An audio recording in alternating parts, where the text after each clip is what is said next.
Mục tiêu tăng trưởng GDP 10% năm 2026 chưa từng có trong lịch sử Việt Nam. 10% một con số khiến nhiều người phải sửng lại.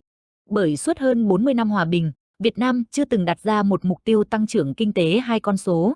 Thế nhưng sáng ngày 13 tháng 11 tại kỳ họp thứ 10 của Quốc hội khóa 15, một quyết định mang tính bước ngoặt đã được thông qua với tỷ lệ tán thành gần như tuyệt đối. Nghị quyết về kế hoạch phát triển kinh tế xã hội năm 2026 chính thức được thông qua, trong đó nêu rõ mục tiêu tăng trưởng GDP phải từ 10% trở lên. Đây không chỉ là một chỉ tiêu kinh tế đơn thuần, mà còn là một tuyên bố. Trong bối cảnh kinh tế toàn cầu vẫn còn nhiều biến động. Khi các nền kinh tế lớn đang vật lộn để duy trì mức tăng trưởng ổn định, thì việc Việt Nam đặt mục tiêu 10% chẳng khác nào tung ra một tuyên ngôn mạnh mẽ. Đại chính là kỷ nguyên vương mình. Con số 10% này là một thách thức rất lớn đối với hệ thống kinh tế và năng lực điều hành. Nó buộc chúng ta phải nhìn thẳng vào sự thật rằng mô hình cũ đã đi đến giới hạn. Cách làm cũ, dù từng hiệu quả, giờ đây không còn đủ sức tạo nên đột phá. Vì thế, mục tiêu tăng trưởng 10% năm 2026 không chỉ là một bài toán kinh tế, mà còn là phép thử của ý chí dân tộc, xem chúng ta có dám vượt qua sự ngại thay đổi, dám thoát khỏi vùng an toàn hay không. Bởi vì đây chưa phải là mục tiêu cao nhất, mà chỉ là bước khởi đầu cho một kỷ nguyên tăng trưởng mới của Việt Nam. Phần 1. Vì sao mục tiêu 10% là đúng và cần thiết? Đặt mục tiêu tăng trưởng GDP năm 2026 từ 10% trở lên không chỉ là một bước đi táo bạo, mà còn là lời khẳng định rằng Việt Nam đã đến lúc phải lựa chọn hoặc bứt phá hoặc mãi dừng lại ở ngưỡng thu nhập trung bình. Con số 10% không chỉ là một chỉ tiêu kinh tế, mà còn là một quyết định mang tính lịch sử, đánh dấu sự thay đổi trong tư duy phát triển và thể hiện tinh thần không ngại bước khỏi vùng an toàn của quốc gia. Kèm với mục tiêu tăng trưởng, Việt Nam đặt kỳ vọng thu nhập bình quân đầu người đạt khoảng 5.400 đến 5.500 đô la Mỹ vào năm 2026. Đây không phải chỉ là một thông số thu nhập khô khan, mà là một nấc thang quan trọng để Việt Nam tiến gần đến nhóm nước phát triển và xa hơn, tiến dần quỹ đạo trở thành nước có thu nhập cao trong những thập kỷ tới. Vâng, và để không bỏ lỡ những phân tích chuyên sâu, gần gũi và thiết thực như thế này, quý vị và các bạn đừng quên đăng ký kênh web Giáo dục TV, bật chuông thông báo ngay bây giờ. Chỉ một cú nhấp chuột thôi, quý vị và các bạn sẽ luôn đồng hành cùng chúng tôi trên hành trình cập nhật kiến thức về luật đất đai và đầu tư bất động sản. Nhưng tại sao lại nói đây là thời điểm phải đặt mục tiêu lớn, phải hành động quyết liệt, phải chọn con đường đầy thách thức này? Bởi vì đây gần như là cơ hội cuối cùng. Việt Nam đang ở giữa thời kỳ dân số vàng, thời điểm mà số người trong độ tuổi lao động dồi dào và năng động nhất. Những quốc gia thành công trên thế giới như Hàn Quốc, Singapore hay Nhật Bản đều tận dụng chính xác giai đoạn này để bứt phá, chuyển đổi mô hình tăng trưởng và đua lên trở thành những con rồng châu Á. Họ làm điều đó bằng cách tận dụng lao động trẻ kết hợp với công nghệ và đầu tư vào năng suất, tạo ra sự bùng nổ về thu nhập. Nhưng điểm chung của các quốc gia phát triển là dân số vàng không kéo dài mãi. Nó chỉ tồn tại trong vài chục năm. Và khi giai đoạn ấy khép lại, nếu quốc gia chưa kịp đạt mức thu nhập cao, họ sẽ rơi vào tình trạng phát triển chậm lại, chi phí an sinh xã hội tăng vọt, nền kinh tế gặp khó khăn trong duy trì tăng trưởng. Việt Nam đang tiến dần đến ranh giới này. Tốc độ và hóa dân số ngày càng nhanh, tỷ lệ người phụ thuộc tăng dần. Tương lai, số người bước vào tuổi nghỉ hưu mỗi năm lớn hơn số người trẻ gia nhập thị trường lao động. Nếu qua vài năm tới mà Việt Nam vẫn chưa bứt phá kịp thời, thì sẽ rất khó để đạt mục tiêu trở thành nước thu nhập cao vào năm 2045 đều đã được đặt ra như một khát vọng dân tộc. Và đó chính là lý do vì sao mục tiêu tăng trưởng 10% trong năm 2026 không đơn thuần là tham vọng kinh tế, mà là một lựa chọn có tính sống còn. Nếu không đạt được đà tăng trưởng mạnh trong giai đoạn dân số vàng, sau này chúng ta sẽ phải tăng trưởng bằng lực của một xã hội già hơn, sức lao động ít hơn, năng suất khó cải thiện hơn. Khi đó mọi bước phát triển sẽ trở nên nặng nề và tốn kém hơn gấp nhiều lần. Nói cách khác, tăng trưởng hai con số hôm nay chính là để bảo vệ xã hội của ngày mai. Nhiều phân tích đã chỉ ra rằng một quốc gia có dân số già nhưng chưa đạt mức thu nhập cao sẽ phải đối mặt với nguy cơ lớn, thâm hụt ngân sách an sinh và gánh nặng chăm sóc y tế, hưu trí tăng nhanh.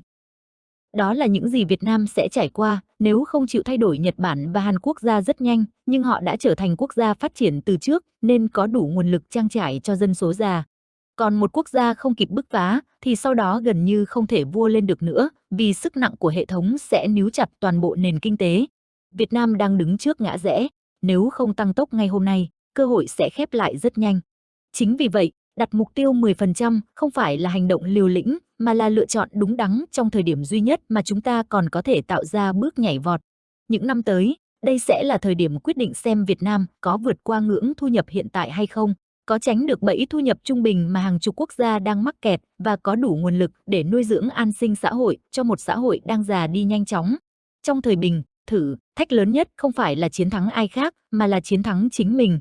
Chúng ta đã bước đi trong vùng an toàn quá lâu với những mục tiêu dễ đạt, những kịch bản tăng trưởng quen thuộc và mô hình phát triển dựa vào lao động giá rẻ, khai thác tài nguyên và mở rộng đầu tư.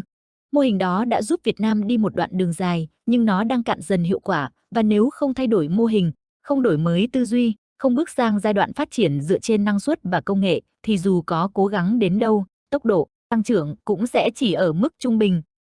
Đặt mục tiêu tăng trưởng 10% vào năm 2026 trước hết là một cách trả lời dứt khoát cho thời đại dân số vàng đang dần khép lại. Việt Nam đã đi qua giai đoạn mà chỉ cần có nhiều lao động, lương thấp, đất đai còn dư địa, vốn đầu tư rót mạnh là tăng trưởng đã tự khắc đến. Hôm nay, bức tranh đã khác, dân số trong độ tuổi lao động không còn tăng nhanh như trước, tỷ lệ phụ thuộc có xu hướng nhích lên, số người bước vào tuổi nghỉ hưu hàng năm ngày một lớn. Mục tiêu 10% chính là cú hích khiến tư duy phải thay đổi khi đặt ra một mục tiêu đủ lớn.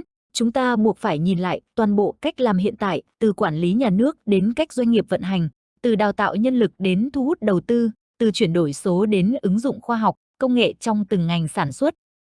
Bên cạnh đó, bộ máy quản lý phải chuyển động nhanh hơn, chính sách phải cởi mở hơn, doanh nghiệp phải sáng tạo hơn và người dân cũng phải thay đổi tư duy từ thụ động sang chủ động, từ trông chờ sang khởi tạo. Chúng ta phải nhìn thẳng vào thực tế rằng mô hình phát triển cũ của Việt Nam dựa trên lao động giá rẻ, thâm dụng vốn, khai thác tài nguyên đã chạm trần. Những yếu tố đó từng giúp ta cất cánh, nhưng nay lại trở thành vùng an toàn, khiến ta ngại bước tiến.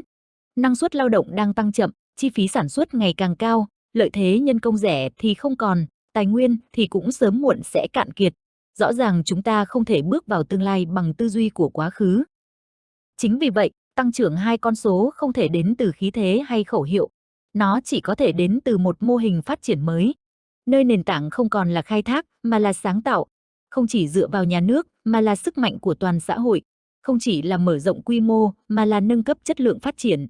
Tăng trưởng hai con số xét đến cùng không phải là một con số để ghi điểm mà là một cứu thức tỉnh để nhìn lại đất nước này có thể làm được nhiều hơn thế nếu chúng ta thật sự đổi mới. Vì thế tăng trưởng hai con số không phải là tham vọng xa vời. Đó là lời nhắc chúng ta không còn thời gian để do dự. Nếu không làm bây giờ thì không bao giờ nữa. Nếu không bứt phá hôm nay thì sẽ rất lâu nữa Việt Nam mới có cơ hội trở lại đường đua phát triển. Vậy nền tảng nào sẽ giúp Việt Nam đạt được bước nhảy vọt ấy? Làm sao để con số 10% tăng trưởng GDP năm 2026 không chỉ là một lời tuyên bố đầy cảm hứng trên nghị trường, mà thật sự trở thành thành quả cụ thể trong từng lĩnh vực của đời, sống kinh tế xã hội? Câu trả lời nằm trong nghị quyết vừa được Quốc hội khóa 15 thông qua. Một bản kế hoạch không chỉ mang tầm nhìn táo bạo, mà còn được xây dựng trên những trụ cột thực tiễn với hệ thống mục tiêu rõ ràng, đo được và có tính khả thi. Bên cạnh chỉ tiêu tăng trưởng GDP 10%, nghị quyết đặt ra một loạt mục tiêu quan trọng khác. Tốc độ tăng năng suất lao động bình quân năm 2026 khoảng 8,5%, tăng 1,8 điểm pha trăm so với thực hiện năm 2025.